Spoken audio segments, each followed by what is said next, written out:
Alright everyone, the UK is now bracing for impact because it looks like the operative strategy now is to assume that the UK will not be able to renegotiate any form of deal with regards to Brexit, which means that a hard Brexit is now looming. Now this is a good thing. There should be a no-deal Brexit. That's the preferred outcome, I think, for sane people that sort of understand what's actually happening. The UK is between a cock and a hard place, so you might as well get ready to guzzle a little bit.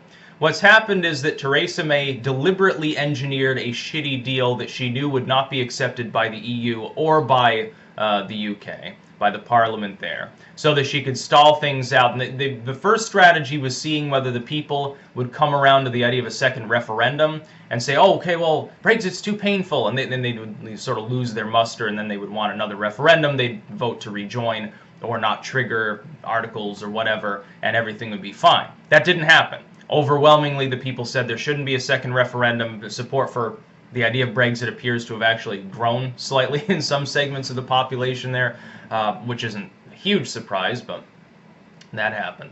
So that fell through. Their second plan was, hey, maybe we can get, the UK, maybe we can hoodwink the UK's parliament, get the shittiest of deals, which means basically the UK would still be subject to all EU regulations. It would be like it never left, but it won't even have a vote. We'll just punish them and be really mean to them. That didn't work. The UK stuck to its guns on that. So now you've got a situation where their new strategy, and this is their final strategy, is to allow a hard Brexit. Hard Brexit happens, they will collapse the UK's economy. And by they, I mean the pro-EU forces there. People who enjoy the European Union because it allows them to bilk people out of large sums of money because their holdings are not primarily UK, they are multinational. It's like people in the United States. We are represented in part by people whose wealth is not even in this country, whose generation of wealth, their production of wealth that they enjoy is not primarily US at all. I find this to be a specific problem because it guarantees that the people that are representing our interests aren't going to be able to. If I'm, let's say that I'm super wealthy, I'm a billionaire. I've got most of my money tied up in China and India and places like that. I've become a US representative, a US senator, a governor, whatever. Can I govern properly? No. Because a house divided against itself cannot stand. Well, there are going to be times when I have to make decisions that potentially put me in that situation. I'm going to have to choose whether to be loyal to my fellow man in the United States or whether to be loyal to my own wallet. What do we know about people in wealth? They will generally be loyal to their wallet. That's the fundamental issue. The biggest problem that we have today in DC or in the Kremlin or in Beijing or in any other capital in the whole world is the fact that we allow people to represent us who have major holdings in other countries, who have ties to other countries.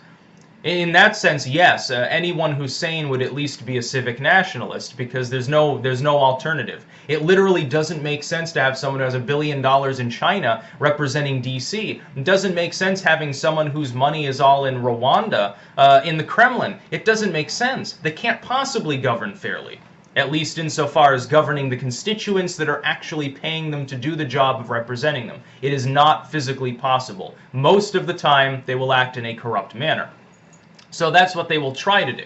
What they'll do is they'll try to force people out of their jobs. They'll try to cause havoc in the markets. They'll try to cause an economic downturn on all levels. They'll try to cause crime. They'll hope for riots in the streets, and they will antagonize them.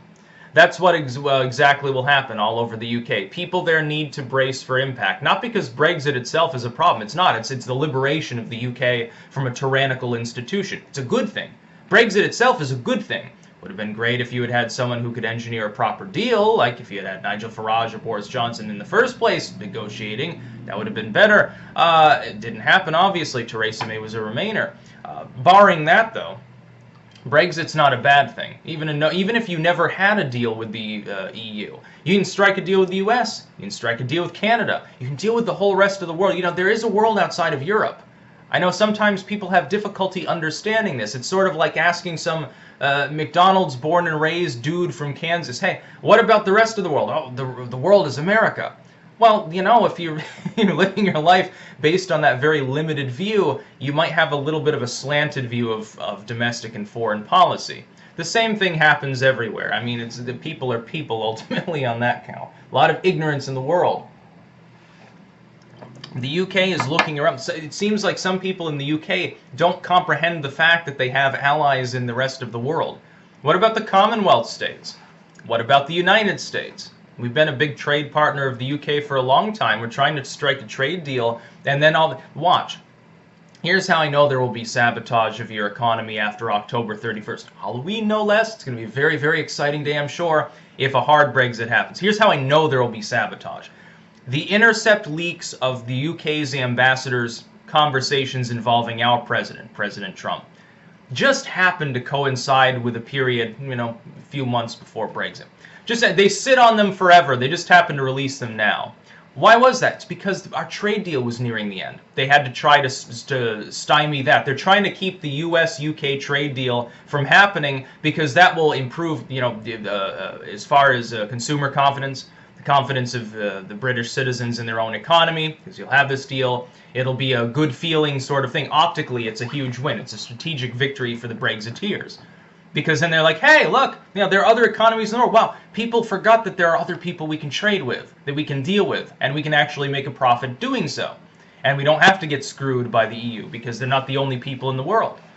No, they couldn't have that, so they're trying to stop it any way possible. We'll see what happens over the next month or so. But yeah, I mean, Boris Johnson is the man for the job, I suppose. I guess there are some people who would rather Nigel Farage be in that position. Put Sargon in that position, that'd be funny. Count Dankula or something. Yeah, Paul Joseph Watson negotiates Brexit. That would be funny because he'd be YouTube live streaming it every day. It'd be fucking hilarious. I still fondly remember, like, the day after Brexit when Nigel Farage showed up and with a grin on his face, ear to ear, good morning. And it was a great speech, by the way. Brexit will happen. It doesn't appear to be possible for them to particularly stop it. It's not clear that they're going to be willing to delay it again. At some point, there are members of the EU, certain heads of state that vote there, or have control over the MPs rather that would vote. There are countries that don't want the UK in anymore, who see it as some of the Eastern Europeans see it as an embarrassment, just want to be done with it. At some point, they're going to force the hand of Brussels anyway to say no more delays. And the thing is, like, Theresa May as a Remainer, she may let's say that she wasn't a pawn, she was just a useful idiot. She may have been consistently delaying because she actually believed she was going to be able to hammer out a deal that would be accepted on both sides of the pond. She may have actually been that fucking dumb. If we assume ignorance on Theresa May's part, it could be that we've been overthinking this for a while and that the delays weren't even meant to be.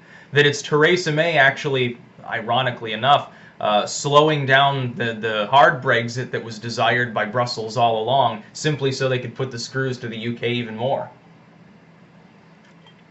Ultimately, what do I expect to happen after? I expect a period of chaos, that people should probably have a few weeks' food stored up. Not like chaos like World War III Armageddon sort of stuff. I just mean protests, general rise in violence, economic downturn, and stuff like that. It would behoove the people of the UK to try to retain a level head and realize, hey, life goes on. Yeah, it's possible to break your membership in a union without the world collapsing. The sky is not actually falling, it's just that you'll have to re-engineer trade deals with EU states. That's all that you have to do. You don't have to do it now, you can do it 10 years from now. There are other states you can trade with. By the way, some of these states are relying, at least in part, on certain exports from the UK. Those member states will go before Brussels and say, hey, what are you doing? You're fucking us. Then Brussels will have to free up more German cash to those states, and it'll actually weaken the EU a little bit.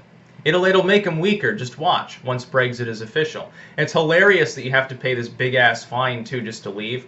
But again, it was funny because one thing I've disagreed with Trump on, in closing here, Trump said, well, I wouldn't even pay the fee. Well, you signed a contract when you joined the EU that you would if you left.